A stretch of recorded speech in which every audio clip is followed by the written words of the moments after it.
បាទសូមគោរពជម្រាបសួរបងប្អូនថ្ងៃនេះខ្ញុំមកមើលកន្លែងការងារបងប្អូនការងារឥឡូវយើងអត់មានការងារធ្វើយើងខ្សត់ដែកច្រើនណាស់បងប្អូនដែកច្រើនណាស់តែលុយគេអត់បើកបងប្អូនបរិស័ទអត់បើកប្រហែល 2-3 ខែបងប្អូនមានបងប្អូនណាដែលមានការងារ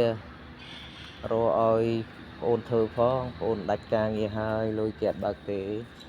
បងប្អូនជួយ share ម្នាក់មួយផងបងប្អូនដាច់ការងារហើយ